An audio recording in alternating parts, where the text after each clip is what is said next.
میں نے تمہیں کسی گواہی کے لیے نہیں بلایا ہے، میں نے تمہیں صرف اس لیے بلایا ہے کہ تم میرے ساتھ اس کمرے کے اندر چلو اور میرے ساتھ زنا کرو، میرے ساتھ وہ کام کرو جو ایک مرد اپنی بیوی کے ساتھ کرتا ہے۔ تمہیں میرے جسم سے کھیلنا ہے، آؤ میں تمہیں لفٹ دیتی ہوں، میں تمہیں اس کمرے میں لے چلتی ہوں۔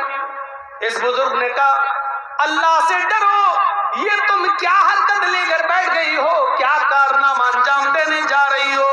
اس عورت نے کہا اے بزرگ، اے محترم، اے عبادت گزار، تم یہاں سے جا نہیں سکتے ہو، اب تمہارے نکلنے کا کوئی راستہ نہیں ہے، میں چیخوں گی چلاؤں گی، تمہاری عبادت کا پھنڈا پھوٹ جائے گا، لوگ یہ سمجھیں گے کہ دنیا والوں کی نظر میں بڑا عبادت گزار بنتا تھا، اور حال یہ ہے کہ اکیلے 3 کمرے کراس کر کے 4تھے کمرے تک بھی پہنچ گیا ہے۔ تمہاری عزت داؤں پہ لگی ہوئی ہے۔ انسان کی ایک بار عزت چلی جائے تو وہ مرنا پسند کر لیتا ہے، ذلیل ہو کر رہنا پسند نہیں کرتا۔ سنو، یا تو میرے ساتھ زنا کرو، اور اگر زنا نہیں کر سکتے ہو تو دوسرا کام یہ کہ یہ چھوٹا بچہ ہے، یہ چاقو میں تمہیں دیتی ہوں، اس چھری سے اس بچے کو قتل کر دو۔ اس بچے نے میرا کیا بگاڑا؟ کہ یہ بھی نہیں کر سکتے تو پھر یہ شراب کا پیالہ رکھا ہوا ہے، یہ شراب کا پیالہ تمہیں پینا پڑے گا، یہ شراب کا جام تمہیں پینا پڑے گا۔ نوجوانوں اب سنو، آئے شراب کے رسیا اور دلدادہ لوگوں، اب سنو، شراب کو اپنے ہونٹوں پر لگانے والے جوانوں اب سنو۔ اس آدمی نے سوچا اے اللہ، بچنے کا کوئی راستہ نہیں ہے، زنا بڑا گناہ ہے، یہ کرنے کے لیے میرا دل آمادہ نہیں ہے، زنا سے بڑا گناہ قتل ہے، قتل بھی میں اس بچے کا کر نہیں سکتا، اے اللہ شراب بھی حرام ہے لیکن مجبوری ہے میری، اس لیے قتل سے اور زنا سے بچنے کے لیے میں شراب پی لیتا ہوں، کیونکہ بچنے کا کوئی راستہ نہیں ہے۔ اور اس عورت نے 3 کاموں میں سے ایک کام کرنے کو کہا ہے، یا تو زنا کرو میرے ساتھ، یا اس بچے کو قتل کرو، یا شراب پیو۔ اے اللہ میری نظر میں سب سے ہلکی چیز یہ ہے، قتل سے بھی ہلکی اور زنا سے بھی ہلکی چیز یہ ہے کہ میں شراب پی لوں۔ پہلے بھی تو جب شراب حرام نہیں ہوئی تھی تو لوگ پی لیتے تھے، چلو آج میں شراب ہی پی لیتا ہوں۔ اس نے اللہ تو جانتا ہے یہ میں مجبوری میں پی رہا ہوں، اس نے یہ کہا اور شراب کا پیالہ اٹھایا اور اس نے نوش کر لیا۔ جیسی اس نے شراب پی، اس شراب کی اندر ایک اور نشے کی اشیاء ملی ہوئی تھی، اس نے شراب پی، شراب پیتے ہی غنود کی طاری ہو گئی، جنون اس کی اوپر طاری ہو گیا، اس شراب کے نشے نے اس کی عقل زائل کر دی۔ اس عورت نے اس کو چھری دی اور کہا اب تمہیں چنتا کس چیز کی ہے، اس بچے کو بھی قتل کر دو۔ عقل کام نہیں کر رہی ہے، شراب پی چکا ہے، شرابی آدمی تو اپنی ماں اپنی بہن کے سامنے گندی گندی گالیاں دیتا ہے، جب شراب پی کر گھر میں گھستا ہے تو بیوی کو بیوی نہیں، ماں کو ماں نہیں، بہن کو بہن نہیں، بیٹی کو بیٹی نہیں سمجھتا، ابھی اس بچے کو بچہ نہیں سمجھتا ہے، چھری اٹھاتا ہے اور اس نے اس چھری سے اس بچے کو بھی کاٹ دیا، اس بچے کی گردن بھی الگ کر دی، اس کا بھی قتل کر دیا۔ شراب کے نشے میں چور تھا، اس عورت نے پرفیوم لگا رکھی تھی، اس عورت نے فوراً اس آدمی کو اپنی طرف کھینچا اور اپنے کپڑے اتار کر شرابی کے بھی کپڑے اتار دیے، اور شراب کے نشے میں اس آدمی نے اس عورت کے ساتھ زنا بھی کر لیا۔ میرے پیارے ساتھیوں اس کے بعد کیا ہوا وہ میری موضوع کا حصہ نہیں ہے، بس یہ بتانا میرا ضروری تھا کہ اس نے شراب کو ہلکے میں لے لیا اور شراب پی لی، لیکن ابھی تک وہ ایک گناہ نہیں کرنا چاہتا تھا، لیکن شراب کے نشے میں جب آیا تو وہ زنا بھی کر لیا، شراب کے نشے میں جب آیا تو اس نے قتل بھی کر دیا، شراب بھی پی لی، یعنی ایک گناہ اس سے کروایا جا رہا تھا لیکن وہ نہیں کیا، لیکن جب شراب پی لیا تو وہ تینوں کی تینوں گناہ کر بیٹھا۔ میرے بھائیوں اب آؤ جناب محمد رسول اللہ کے اس فرمان پر جو آپ نے کبھی فرمایا تھا ام الخبائث، یہ شراب تو تمام گندگیوں کی جڑ ہے، تمام بری چیزوں کی جڑ ہے۔ اس آدمی کو شراب نے قاتل بھی بنا دیا، شراب نے اس کو زناکار بھی بنا دیا، اور شراب پی لیا تھا۔ میرے پیارے ساتھیوں، یہ شراب ایسی چیز ہے جو عقل کو ختم کر دیتی ہے، بزرگوں کا ادب و احترام نکال دیتی ہے، مذہب کو گالی دینے پر مجبور کر دیتی ہے۔ شراب وہ نشہ ہے جو انسان کو اللہ کی پیاری کتاب قرآن کو بھی زمین پر پٹکنے پر مجبور کر دیتی ہے، اس لیے کہ شراب جب عقل کو ختم کر دیتی ہے تو پھر انسان یہ نہیں دیکھتا کہ یہ اللہ کا کلام ہے، یہ قرآن ہے یا کیا ہے۔ وہ نمازیوں کو بھی گالی دیتا ہے، وہ ماں کو بھی گالی دیتا ہے، وہ بہن کو بھی گالی دیتا ہے، وہ بیٹی کو بھی گالی دیتا ہے۔ اسی قسم کا ایک واقعہ ایک صحابی کے ساتھ پیش آیا، حرمت شراب سے پہلے انہوں نے بھی شراب پی رکھی تھی۔ جب شراب کا نشہ چڑھا تو وہ شراب کے نشے میں اپنی بیوی اور بیٹی میں فرق نہیں کر سکے، اور اپنی بیٹی کو بیوی سمجھ کر پکڑ لیا۔ پھر وہ اندر کمرے میں لے جانے لگے، بیٹی چیخی امی مجھے بچاؤ۔ ماں نے بیٹی کی چیختی ہوئی آواز سنی، دوڑتی ہوئی آئی، کیا دیکھتی ہے کہ میرا ہسبینڈ، میرا شوہر میری بیٹی کو کھینچ کر کمرے میں لے جا رہا ہے۔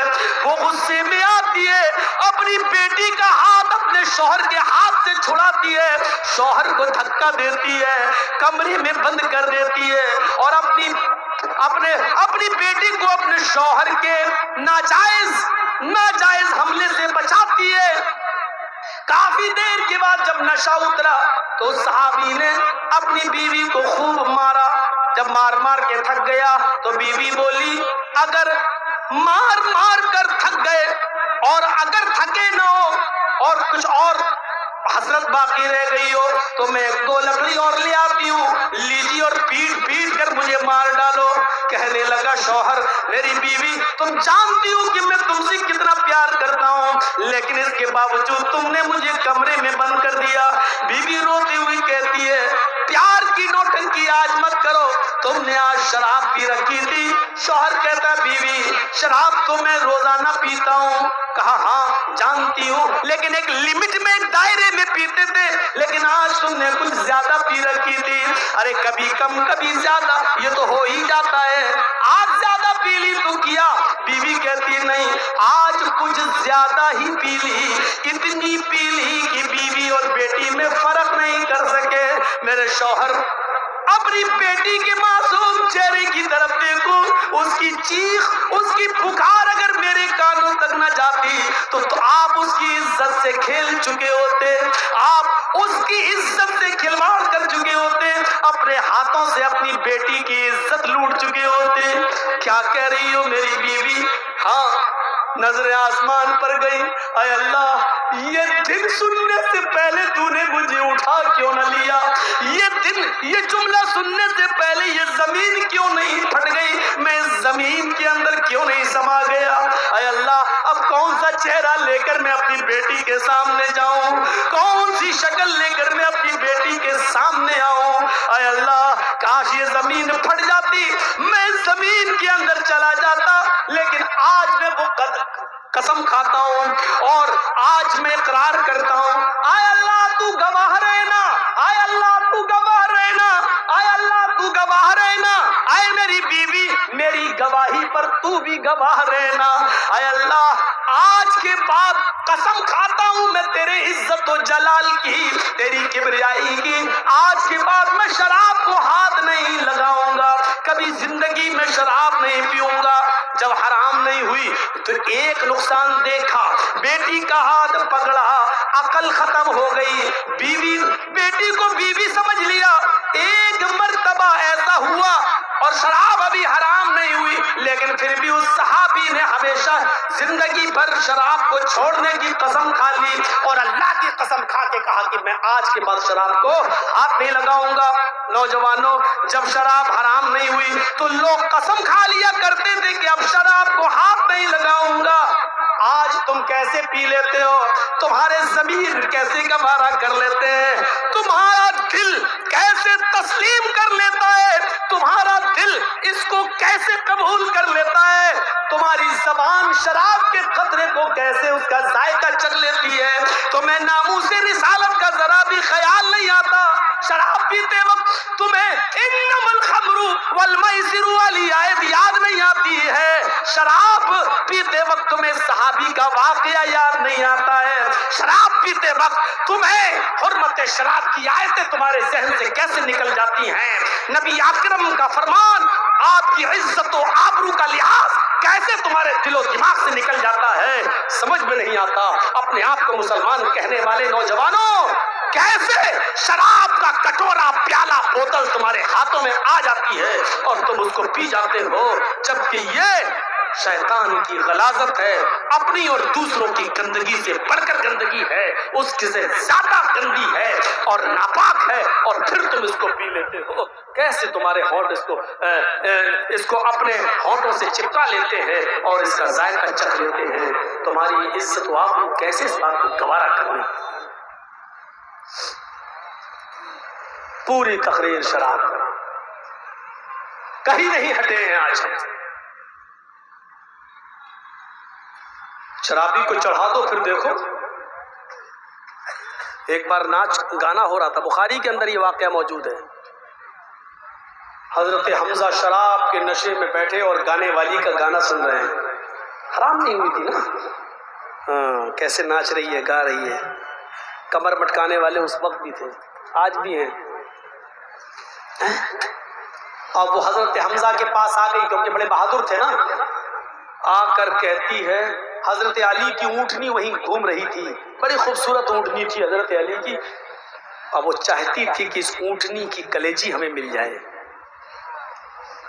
تو حضرت حمزہ کو اکسا دیتی ہے، الا یا حمزہ لشرف النبا، اے حمزہ تو موٹی اونٹنیوں کے لیے پیدا ہوا ہے، تیرے لیے اس اونٹنی کا پیٹ پھاڑ کر اس کی کلیجی نکال کر مجھے دینے میں کیا لگتا ہے تجھے؟ شراب کے نشے میں دھت تھے، عقل جا چکی تھی، ہاں اچھا بڑی خوش ہے، چلو اس کو اونٹنی کی کلیجی چاہیے، دے دیتا ہوں۔ بڑھے، کھنجر لیا، حضرت علی کی اونٹنی کو مارا، کلیجہ نکالا، لے کے آئے، لے جا۔ ادھر حضرت علی کو پتا چلا میری اونٹنی کا پیٹ پھاڑ دیا، مر گئی، کہا یہ کیا کیا آپ نے میری اونٹنی کے ساتھ؟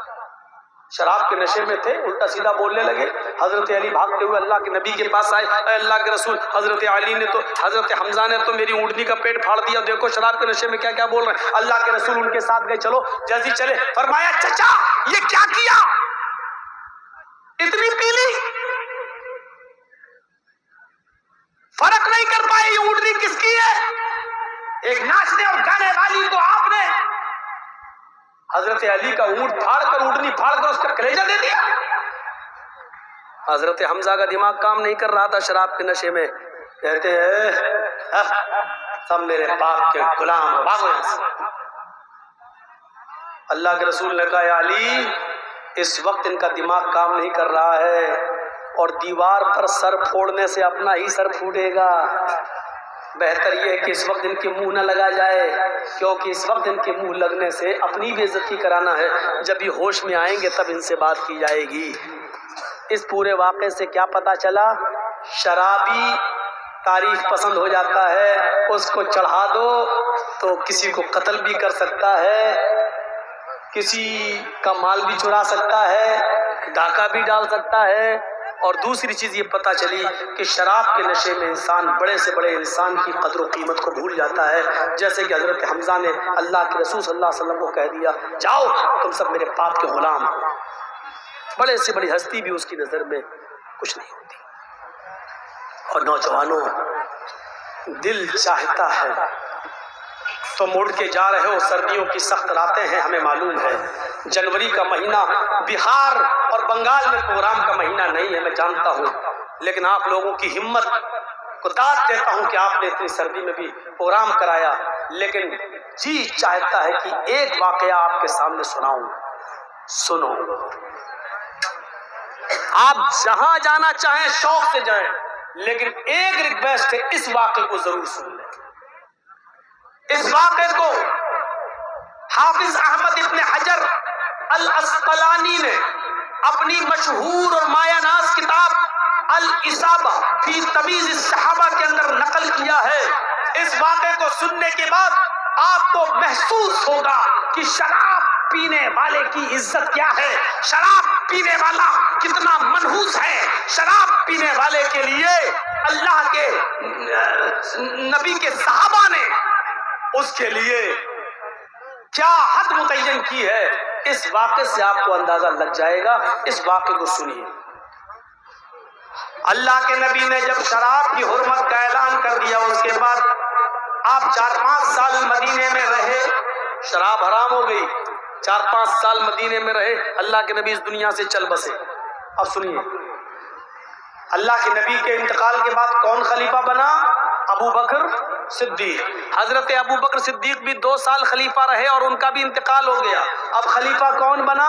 حضرت عمر فاروق. حضرت عمر فاروق بھی اپنی زندگی کے 4 سال گزار چکے. 10 سال خلیفہ رہے، 4-5 سال کا زمانہ ان کا بھی گزر گیا. اب سمجھ لو، جو لوگ اللہ کے نبی کے زمانے میں زندہ تھے، حضرت عمر فاروق کے زمانے تک وہ کتنے بوڑھے ہو چکے ہوں گے. اس میں ایک بوڑھا صحابی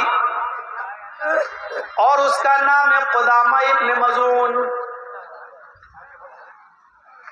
یہیں بیٹھ کے اتنی جرأت. سنیے، ایک بوڑھا صحابی. نوجوانوں، تمہاری عبرت کے لیے یہ واقعہ. ایک بوڑھا صحابی، عمر کوئی 75-80 سال کے قریب، 50 بیماری میں ملوث ہو چکے ہیں. اپنے بیٹوں سے کہتے ہیں کہ مجھے اٹھاؤ.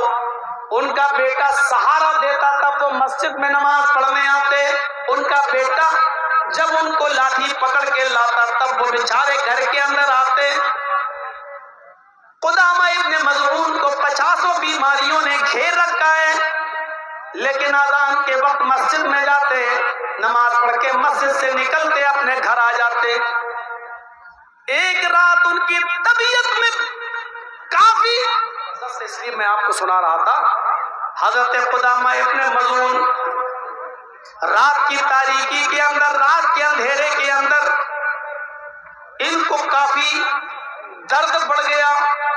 ان کی پسلیوں میں درد ہونے لگا، ہڈیوں میں درد ہونے لگا. یہ بوڑھے صحابی درد سے کراہنے لگے اور ان کو نیند نہیں آ رہی تھی. آپ توجہ دیں تب سنائیں. ان کو نیند نہیں آ رہی تھی. پہلے سے 20-50 بیماری میں مبتلا تھے، لیکن آج درد کی وجہ سے یہ بستر پہ کروٹیں بدل رہے ہیں. گھر کے کسی فرد نے کہا آپ کو نیند نہیں آ رہی ہے اور تکلیف بہت زیادہ ہے، شراب کی ایک چھوٹی سی بوتل رکھی ہوئی ہے، ایسا کریے کہ 2-4 گھونٹ پی لیجئے، تھوڑی سی شراب میں تمہیں پلا دیتا ہوں. جب شراب پی لو گے تو غنودگی آ جائے گی اور درد کا احساس نکل جائے گا اور آرام سے تمہیں نیند آ جائے گی. صبح ہو کر کسی طبیب کے پاس، کسی حکیم کے پاس آپ کو لے چلوں گا. ہوتا ہے گھر میں بہت تیز درد ہو رہا، برداشت نہیں ہو رہا ہے تو نیند کی گولی بھی کھا لی. اور سنیے، نیند کی گولی کھانے کا بھی وہی حکم ہے جو شراب کا ہے. ایک بات یاد رکھیے گا، آپ کو نیند نہیں آ رہی، درد ہو رہا، آپ نے اٹھائی نیند کی گولی کھا لی، جائز نہیں ہے. ہاں، اگر آپ کو کوئی doctor MBBS MS doctor MD doctor آپ اس کو دکھا رہے ہیں، اس کو اپنی بیماری بتا رہے ہیں، وہ آپ کو دوا لکھتا ہے، اس کو معلوم ہے کہ اس کو کتنے پوائنٹ اور کتنے پاور کی دوا دی جانی چاہیے. جب وہ لکھے گا اور اس کی لکھی ہوئی دوا اگر آپ استعمال کرتے ہیں تو آپ پر کوئی گناہ نہیں ہے. لیکن اپنی مرضی سے آپ نے لے لی، تو پتہ نہیں اس پاور زیادہ لیا یا پاور کم لیا. آپ کو تو نیند چاہیے، درد ہے، آپ کو چاہیے تھا 0.25، آپ نے لے لی 0.5. آپ کو چاہیے تھا چوتھائی ڈوز، آپ نے لے لیا آدھا ڈوز. آپ کو چاہیے تھا 4 آنے بھر، آپ نے لے لیا 1 ڈوز 1 روپے بھر. یہ شراب کے حکم میں داخل ہے، شراب کے حکم میں. سنیے، قدامہ ابن مظعون کو کسی نے مشورہ دیا، انہوں نے کہا ٹھیک ہے لاؤ، نیند تو آ جائے گی آرام سے، اور ویسے بھی مجبوری ہے، میں تو بیمار ہوں اور نیند نہیں آ رہی ہے. انہوں نے تھوڑی سی شراب پی لی. نوجوانوں، انہوں نے تھوڑی سی شراب پی لی اور پھر ان کو نیند آ گئی، وہ سو گئے. فجر کی نماز کے بعد حضرت ابو ہریرہ رضی اللہ تعالیٰ عنہ اور دوسرے صحابہ کے ذریعے عمر فاروق رضی اللہ تعالیٰ عنہ کو یہ اطلاع ملتی ہے، کیا ہے امیر المومنین، آج کی رات قدامہ ابن مظعون جو 50 بیماری میں مبتلا ہیں، آپ ان کی عیادت کے لیے ان کے گھر بھی جا چکے ہیں، لیکن کل رات میں ان کو اتنا درد ہوا کہ ان کو تھوڑی سی شراب پینا پڑی تاکہ ان کو سکون مل جائے. حضرت عمر نے کہا کیا اس بات کی تم گواہی دیتے ہو کہ کل کی رات میں قدامہ ابن مظعون نے تھوڑی سی شراب پی لی تھی؟ کہاں؟ گواہوں نے گواہی دے دی کہ قدامہ ابن مظعون نے تھوڑی سی شراب پی. حکم نافذ ہوتا ہے حضرت عمر فاروق کا کہ قدامہ ابن مظعون کو دربار خلافت میں لایا جائے. ان کے بیٹے قدامہ ابن مظعون کو اپنے کاندھوں پر سہارا دیتے ہیں اور ان کو پکڑ کے لاتے ہیں، حضرت عمر فاروق کے پاس ان کو کھڑا کر دیتے ہیں. حضرت عمر فاروق اب ڈائریکٹ سوال کرتے ہیں، شیخ محترم، میرے بزرگ محترم، میرے پاس ایسی خبر آئی ہے کہ کل کی رات تم نے تھوڑی سی شراب پی رکھی تھی. حضرت قدامہ ابن مظعون مسکرا کر جواب دیتے ہیں، ہاں اے امیر المومنین، آپ کو تو معلوم ہی ہے کہ مجھے کتنی بیماریاں ہیں، اور آپ کو یہ بھی معلوم ہے کہ میں اکثر بیمار رہتا ہوں اس عمر میں. آپ تو میری عیادت کے لیے میرے گھر میں بھی آ چکے ہیں اور میری شفا اور صحت کے لیے دعا بھی کر چکے ہیں.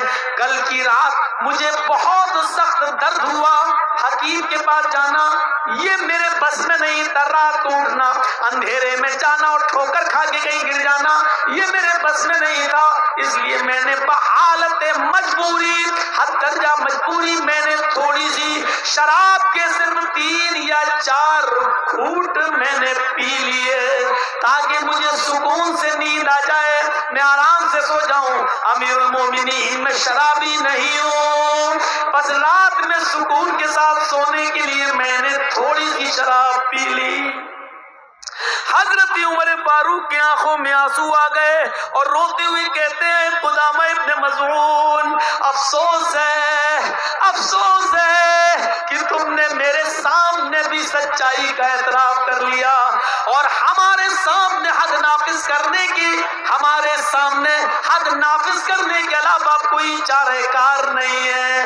اے قدامہ ابن مظعون، ہمارے اور تمہارے نبی جناب محمد رسول اللہ نے شراب کا 1 گھونٹ ہی کیوں نہ کسی نے پیا ہو، اس پر 40 درے 40 کوڑے مارنے کی حد جاری کی ہے.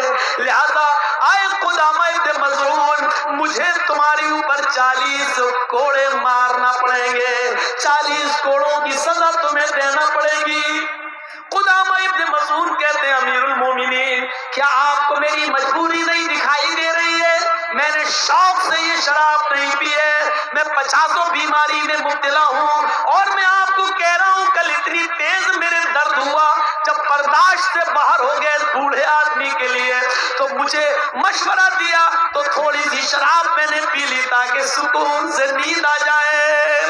حضرت عمر فاروق کہتے ہیں، اے قدامہ تم ٹھیک کہہ رہے ہو، لیکن میرے سامنے ایسی کوئی حدیث نہیں ہے، ایسا کوئی واقعہ نہیں ہے. اللہ کے نبی صلی اللہ علیہ وسلم کے سامنے بھی لوگوں نے اپنی مجبوریاں بیان کی تھی، لیکن اللہ کے رسول صلی اللہ علیہ وسلم نے ان کی مجبوریوں کو مجبوری نہیں مانا. مجبوری میں بھی شراب پینے والوں کو کوڑے لگائے ہیں. ہمیں کوئی ایسا منظر نہیں ملتا کہ کسی کے سامنے شراب کی مجبوری بتائی گئی ہو اللہ کے نبی کے سامنے اور اللہ کے نبی نے اس کی مجبوری چھوڑ کر سن کر اس کو چھوڑ دیا ہو اور کوڑے نہ مارے ہوں. میرے سامنے ایسا کوئی واقعہ نہیں ہے. حضرت ابو ہریرہ کو غصہ آنے لگتا ہے, چند بڑے بڑے صحابہ کو غصہ آنے لگتا ہے. اے امیر المومنین, اتنا بوڑھا آدمی جو اکیلے مسجد میں نماز پڑھنے نہیں جا سکتا ہے, آپ کے پاس بھی آیا تو اس نے اپنے بیٹوں کے کندھوں پر ہاتھ رکھ کر یہاں لایا گیا. آپ ایسے مجبور اور ایسے بوڑھے آدمی کو کوڑے لگائیں گے؟ اس کی مجبوری آپ کو نہیں دکھائی دے رہی ہے؟ حضرت عمر کہتے ہیں اے ابو ہریرہ, افسوس ہے مجھے کہ میں تمہاری بات نہیں مان سکتا. مشورہ کے لیے بیٹھو. بڑے بڑے صحابہ مشورہ کرتے ہیں. حضرت عمر کہتے ہیں لوگوں, اتنی سی بات مجھے بتا دو, سب کے مشورے سلاخوں پر تم سب یہ کہہ رہے ہو کہ قدامہ ابن مظعون کو چھوڑ دیا جائے, مجبوری میں شراب پی ہے. میں تمہاری بات ماننے کے لیے تیار ہوں, لیکن مجھے ایک ایسا کوئی واقعہ بتا دو اللہ کے نبی صلی اللہ علیہ وسلم کے سامنے آیا ہو اور اس نے اپنی مجبوری بتائی ہو اور اللہ کے رسول نے اس کی مجبوری سن کر اس کو چھوڑ دیا ہو کہ اس کے اوپر شراب کی حد نافذ نہ کرنا, 40 کوڑے مت مارنا. مجبوری میں کس نے پی تھی, کوئی ایسا واقعہ بتا دو. ایسا کوئی واقعہ نہیں ملا, نہ کسی صحابی نے بتایا. اس لیے حضرت عمر فاروق کو اعلان کرنا پڑا, تم لوگ مجھ سے ناراض رہتے ہو رہو. اے ابو ہریرہ اور اے بڑے بڑے صحابہ, تم کو غصہ آ رہا ہے, آنے دو, تم ناراض ہو مجھ سے رہو, لیکن میں تو حد نافذ کروں گا, 40 کوڑے ان پر لگواؤں گا. پھر میٹنگ ہوتی ہے.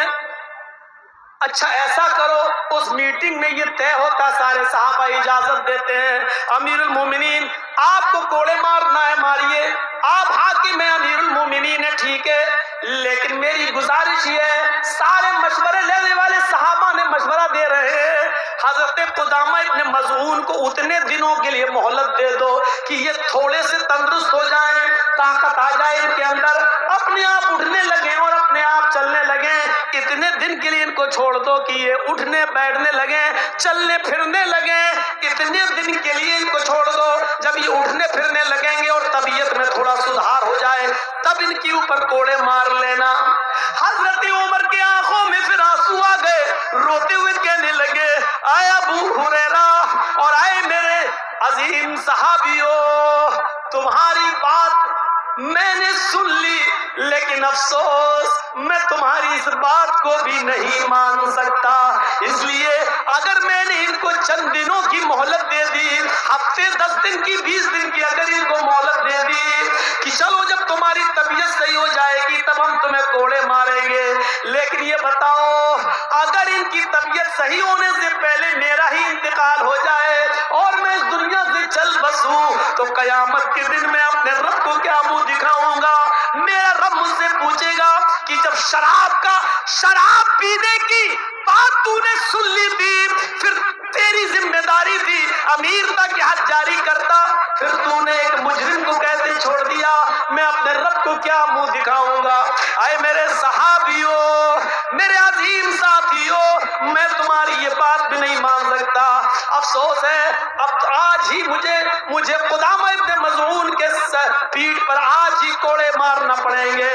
ایک کوڑا مارنے والے کو بلایا جاتا ہے اور کہا جاتا ہے کہ تم حضرت قدامہ ابن مظعون کو 40 کوڑے مارو. قدامہ ابن مظعون بیچارے لاغر ہیں, بوڑھے ہیں, کمزور ہیں, 50 بیماری میں مبتلا ہیں, اس کے بعد بھی باوجود ایک بڑے صحابی ہے, مجبوری میں تھوڑی سی شراب پی رکھی ہے, لیکن اس جرم میں آج ان کو 40 کوڑے مارے جا رہے ہیں. 40 کوڑے ان کو مارے گئے, حضرت عمر نے ان کو چھوڑا نہیں. ہر کوڑے پر ان سے زیادہ تکلیف عمر کو ہو رہی ہے, لیکن حد جاری اس لیے کر رہے ہیں کیونکہ یہ قرآن کا حکم ہے, یہ محمد رسول اللہ کا فرمان ہے. 40 کوڑے جب ان کو مار دیے گئے تو ان کو گود میں اٹھا کر قدامہ ابن مظعون کو ان کے بستر پہ لایا گیا. پھر حدیث کی کتابیں کہتی ہیں، تاریخ کی کتابیں کہتی ہیں کہ میرے بھائیوں اس کے بعد قدامہ ابن مظعون 1 سال 2 سال یا 3 سال تک زندہ رہے، لیکن 40 کوڑے کھانے کے بعد پھر ان کی جتنی زندگی بچی پھر وہ پوری زندگی بستر سے اٹھ نہیں سکے، ان کی ساری نمازیں بستر پہ ہوئی، ان کی لیٹرین پیشاب و پیخانہ بستر پہ ہوا، ان کی ہڈیوں میں اتنی طاقت نہ رہی کہ وہ اٹھ سکے، اور 40 کوڑے کھانے کے بعد وہ اسی بیماری کے اندر ان کا انتقال ہوتا ہے۔ اس واقعے کے مختلف پہلو ہو سکتے ہیں میرے بھائیوں، لیکن نوجوان نسل کے لیے اتنا کافی ہے کہ صحابی ہیں، 50 بیماری میں مبتلا ہے اور بڑھاپا ہے اور نیند نہیں آ رہی ہے، ان کے درد ہے، اتنی شدید پوزیشن میں تھوڑی سی شراب پی لی لیکن عمر نے ان کو بھی کوڑے لگائے، ان کو بھی معاف نہیں کیا۔ میرے پیارے ساتھیوں، نوجوانوں، اس واقعے کو سننے کے بعد کیسا لگ رہا ہے؟ کیا ہم اب بھی شراب پیئیں گے؟ کیا شراب ہمارے حلق کے نیچے اترے گی؟ قدامہ ابن مظعون کو عمر نے کوڑے لگائے، ان کو گود میں اٹھا کے بستر پہ لایا گیا، پھر زندگی بھر وہ بستر سے اٹھ نہیں سکے، ان کی ساری نمازیں اس بستر پہ ہوئی، پیشاب اور پیخانہ ان کا اسی بستر پہ ہوتا تھا، پھر وہ زندگی بھر اٹھ نہیں سکے، لیکن حضرت عمر نے حد جاری کی، یہ شرابی کا انجام ہوتا ہے، انہوں نے تو مجبوری میں پی، تمہارے سامنے کون سی مجبوریاں ہیں؟ کون سی مجبوریاں ہیں؟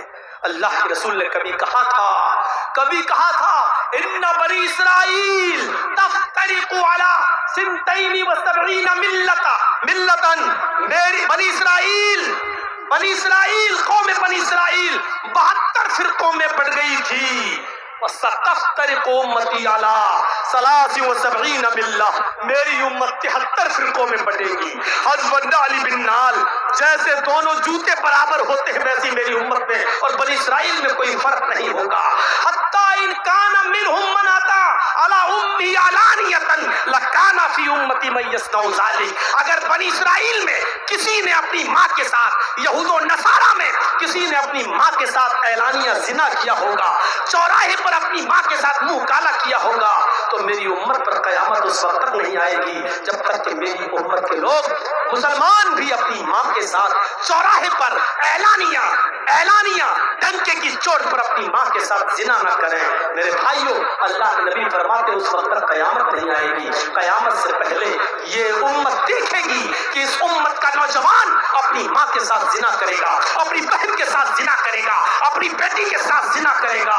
اور سن لو اے نوجوانوں، اگر کسی نے اپنی ماں کے ساتھ زنا کیا، اپنی بہن کے ساتھ زنا کیا، اپنی بیٹی کے ساتھ زنا کیا، تو یہاں تک پہنچانے والی اگر کوئی چیز ہوگی تو یہی شراب ہوگی، یہی شراب، کیونکہ اس سے زیادہ عقل پر ڈاکہ ڈالنے والی کوئی چیز نہیں ہوتی۔ اگر چاہتے ہو کہ میرے ہاتھوں سے میری ماں کی عزت و آبرو بچی رہے، چاہتے ہو کہ میرے ہاتھوں سے میری بہن اور میری بیٹی کی عزت و آبرو بچی رہے، تو آج سے یہاں سے اٹھو تو قسم کھا کر اٹھو کہ آج کے بعد میں شراب کو کبھی ہاتھ نہیں لگاؤں گا۔ مستقل اور مکمل شراب کے اوپر یہ میرا پہلا موضوع ہے۔ اپنی 20 سالہ زندگی کے اندر، 20 سالہ تقریری دور کے اندر مستقل مکمل پوری تقریر شراب کے اوپر اگر میں نے کی تو آج کی ہے۔ میرے بھائیوں،